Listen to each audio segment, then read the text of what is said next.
Fiancé asked for a one-night pass with a woman before our wedding. Now I'm hiding in a hotel, questioning everything. Me, 31 male gay, and my fiancé, 32 male bisexual, have been together for 9 years, engaged for 1. We're meant to get married in 2 months. My time with him has been perfect, literally zero complaints. Honestly, I didn't think I'd find someone who got me the way he does.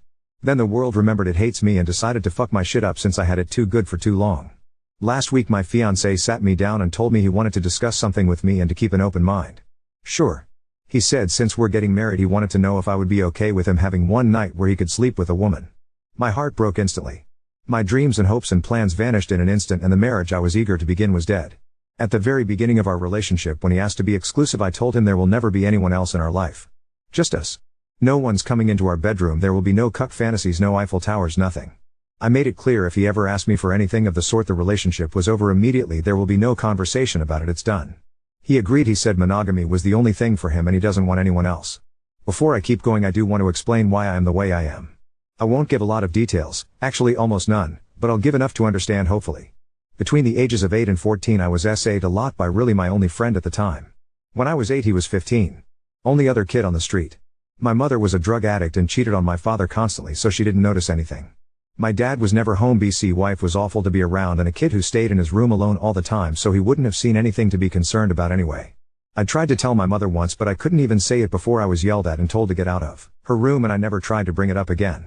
Fast forward to me being a not stupid child, I put pieces together and found out why my dad was never there to help me, why my mom didn't care enough to question why the horny teen was taking me outside for hours, and when I got home I just wanted to be alone in my room. I put all of my childhood issues on cheating. As a result of my fun little quirky younger years, I am borderline. I have anxiety and panic attacks whenever I hear people screaming, and depression, blah blah blah. I have problems. After being with my fiancé for about a year and a half, I talked to him about my past and why I feel the way I do about things, and he was very understanding. Very comforting. Despite it being my story, I had to wipe his tears away a few times. I know he cares for me, I know he loves me and wants to spend our forever together. Back to present day, I am in a hotel room alone.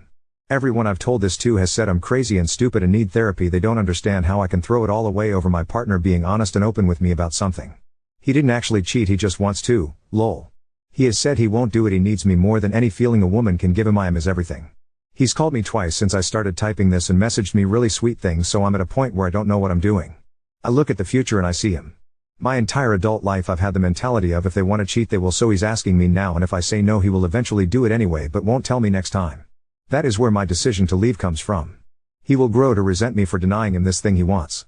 I don't want to be that person 30 years from now finding out my husband has had 50 affairs during our marriage with a bunch of women. When I am with someone, I'm with them. I don't look at other people, I don't entertain advances anyone makes towards me, I don't flirt with anyone else.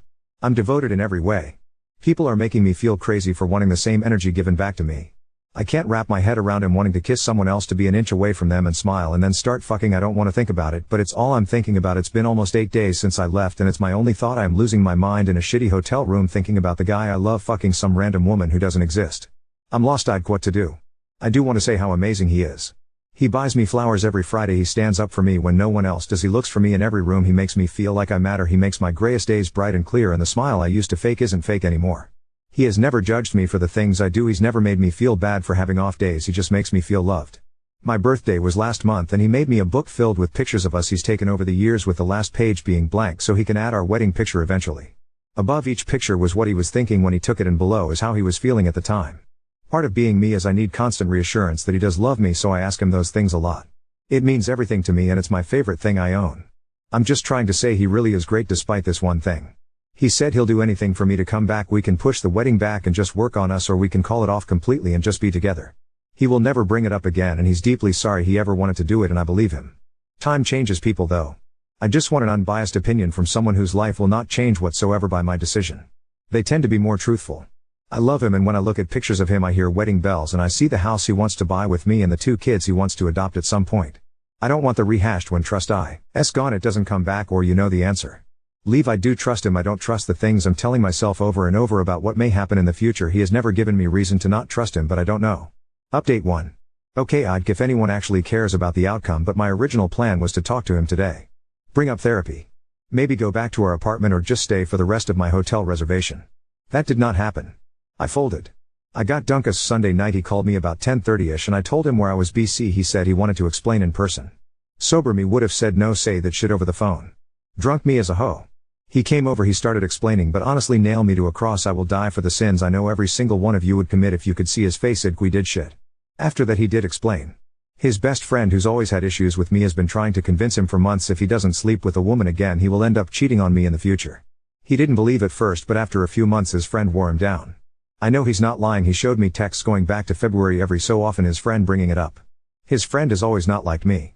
I don't think he's okay with my fiancé being bi. First time he introduced me to his friends, his best friend was very standoffish, didn't interact with me. At one point someone asked if I was into hiking. I am, and she said best friend's name is also really into it. I said that's cool, do you know any good spots since I just moved here and haven't found any yet? He said no and started talking to someone else. Okay. Sure. Dick. Bunch of other little shit over the years, like always bringing up his ex-GFs in front of me, blah blah, you get the gist. I think he knew I'd leave if my fiancé asked me for this. My fiancé said he doesn't want to do it and he wanted me to say no. Yes, a few of you told me to just say no and he would agree and wouldn't, congratulations, and we'd move on. Wedding still on hold, I have the ring back, it's on a chain around my neck, I want therapy still with him. Too many of you convinced me in private DMs with your personal stories about how helpful it was in your relationships. You wore me down. I also want to know what a paid professional thinks about his best friend BC. Honestly, I'm done with him.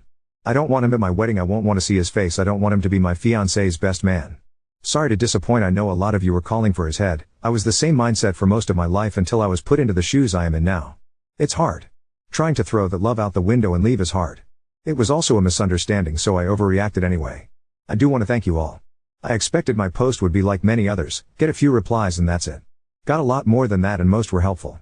Some were jokes, some were just trying to convert me to be straight, and some were trying to gaslight me. Thank you for the actual advice, and I'm sorry so many people related to my struggles. I expected a few, but I got at least 100 DMs talking about their trauma and how it's affected them in their adult lives and how they think I should move forward. Bittersweet, but I'm glad I wasn't alone in my struggles. For the questions, are you in therapy? Yes, I'm in individual therapy. Have been for years. I'm also on meds. Mood stabilizers, benzos and antidepressants. Therapy only goes so far.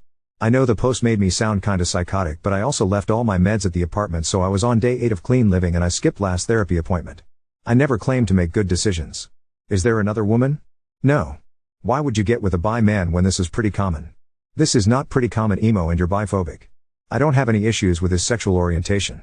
If anything, I like he's not completely gay. No, I will not elaborate on. Why? Why didn't you just talk to him? Because if he said there was woman he was looking at, I would have found the nearest bridge and YOLO'd off it. What kind of friends would say that shit to you? They're his friends, really. When I moved here in my early 20s, I met him quickly. Less than a year when I got here, we went on a date. He introduced me to his friends and his friends became my friends. I would hang out with them without my fiancé and vice versa. In hindsight, I don't think they were being malicious, they've always been nice and welcoming, excluding the one person. They just liked seeing us together and didn't want to see us apart. Almost a decade of seeing a couple and I can understand they'd want to see us last. I don't have any negative feelings towards them. Are you going to bring up moving? Few people asked after I brought up what he would have to do to get me back immediately. I said move. No, I won't bring it up, I think. I do want to, I'd love to be closer to his family since I don't have any and I love being around them. They all live in Seattle and we're in Boston. Don't get to see them much. If I do bring it up, I might wait till this situation clears up completely. Why are you denying who he is? I'm not. He can jerk off to women. He can't touch em though. How can you throw 9 years out the window over a question? It's the one question I asked him not to bring up. I thought I made that clear in my post. I can overlook a lot of things and I do, but that one thing I can't. I still can't.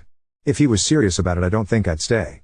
I'm not gonna let him walk outside, fuck a woman and come back with cookies in my hand and a smile on my face. Did that feel good, baby? Here's a cookie and some milk. BFFR, you may be walked on in your life, that is not me though. Do roleplay in the bedroom, he might just want a feminine aspect?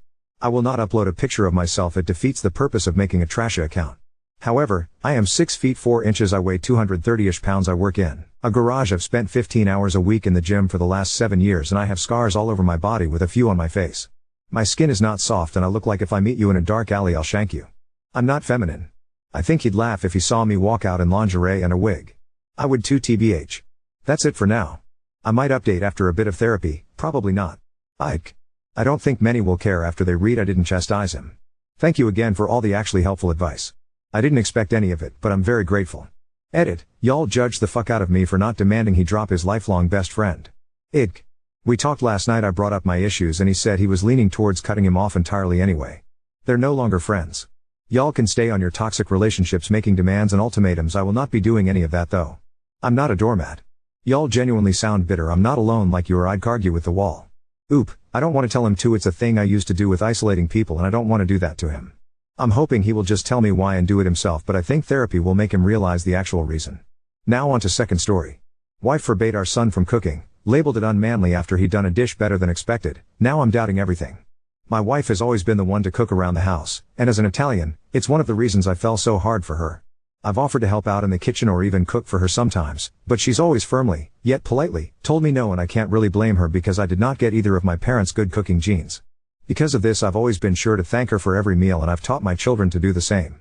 For the past year or so, my son has been watching a ton of cooking videos on YouTube and TikTok, and he's really been wanting to try his hand at cooking.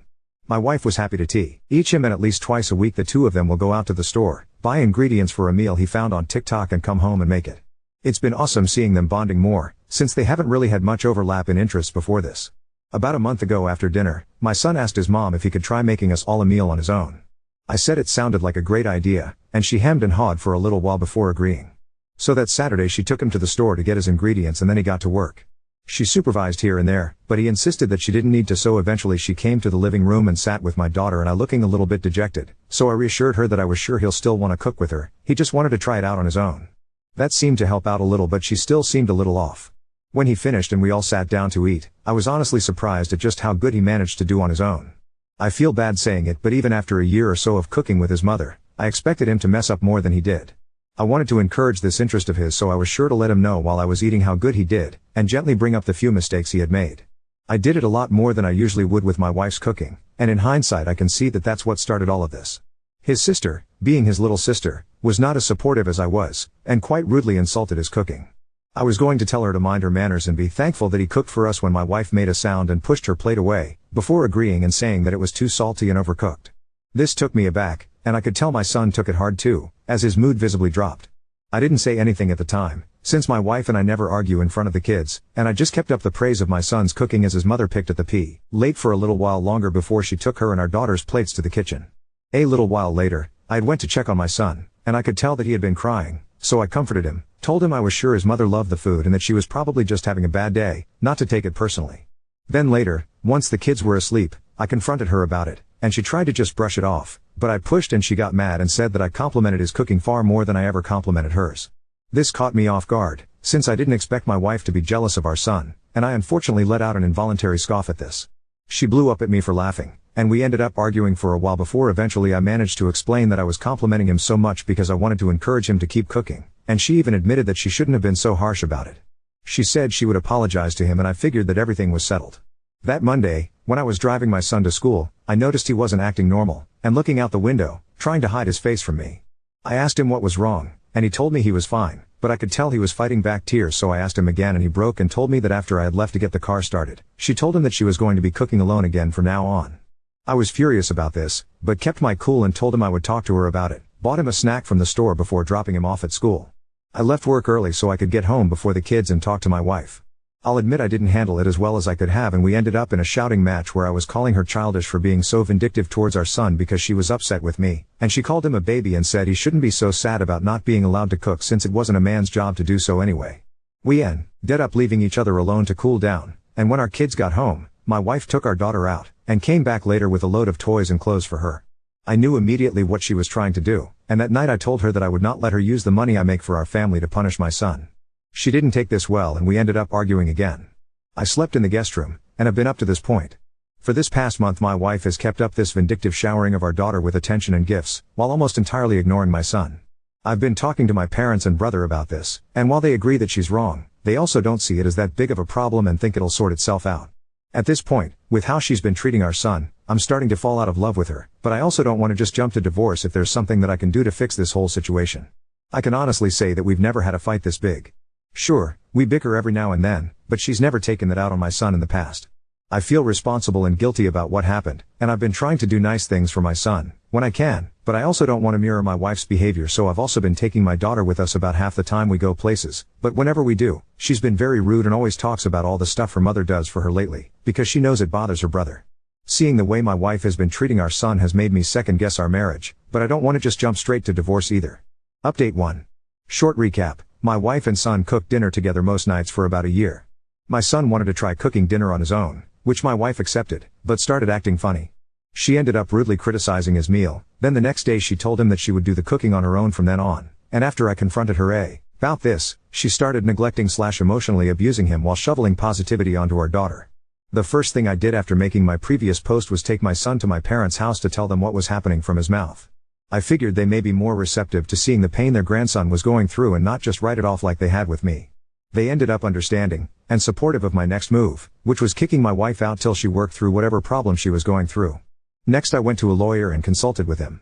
He told me it would be best to have the papers ready to go, even if I wasn't sure I wanted the divorce yet, because it's better to get it done as quick as possible if I decided to go through with it, because in Canada you have to either have to separate for a year, or prove abuse or adultery. I took the kids to my folks' house the next Saturday and came back with my mother. I let her talk with my wife first, then when they were done I told her that I needed her to leave the house until she sorted out whatever was causing her to act this way to our son. She, surprisingly, agreed to this. I'm guessing hearing things from my mother knocked some sense into her, as they were always quite close.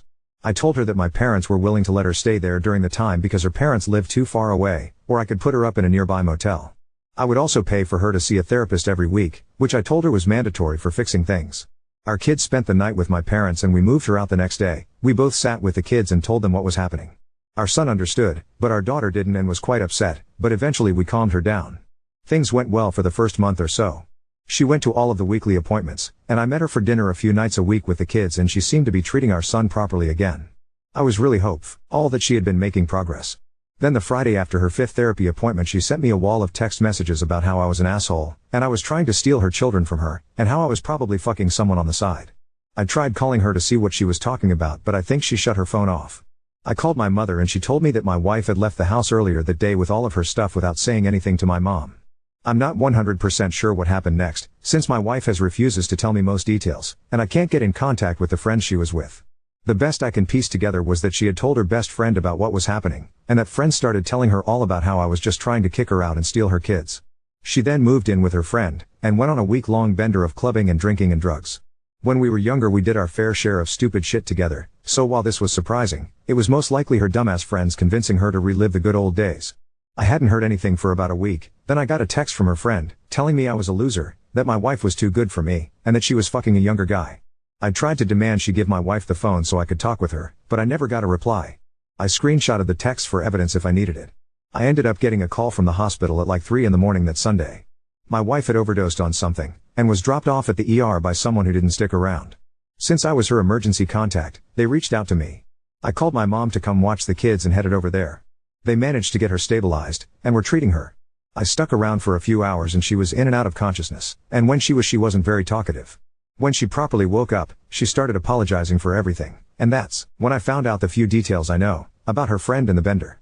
I asked her if she had been fucking someone else like her friend said, and she didn't reply, which was as much of an answer as I needed. She kept trying to apologize and I just kept my cool and told her this wasn't the time or place for this. We ended up leaving at about 8 a.m. the next day. I got her back to my parents' place, got her into bed, and just before I left, I put the papers on the table beside the bed and told her that I expected her to sign them within a week and that I had proof she cheated on me during her bender. I had told my parents I was planning on doing this on the phone, so I wasn't just dumping this drama on them without warning. The kids are both doing fine. They don't know anything of what happened with their mother or the divorce. All they know is that my wife is still moved out, and that she's busy getting better, so we're not gonna be seeing her as much. I'll probably tell them in a couple weeks whenever school lets out for the summer so it doesn't affect their learning. Over the next couple weeks I've gotten countless calls from her, ranging from begging for a second chance, to screaming at me that she hated me and was going to make my life hell, going back and forth every other day. I've also been getting vitriolic texts from her family and friends calling my all sorts of names and threatening me that if I don't drop the divorce I'll regret it, all of which have been screenshotted. My parents agree that divorce is for the best, but they're questioning my timing, and wondering if I shouldn't have picked a better time to do this than when she was fresh out of the hospital. I'm 100% sure I want her out of my life, and I plan on going for full custody of my children as I don't want them around my wife if this behavior is what she's willing to stoop to. And while I do want it done as soon as possible, I'm wondering if I should take back the papers and tell her I've get my mind, at least until she's a bit more stable? ETA, I saw comments suggesting I take my kids to therapy to explain the situation to them. I have a session set up with a therapist in a week, just wanted to wait a tiny bit longer for their school to be as finished as possible.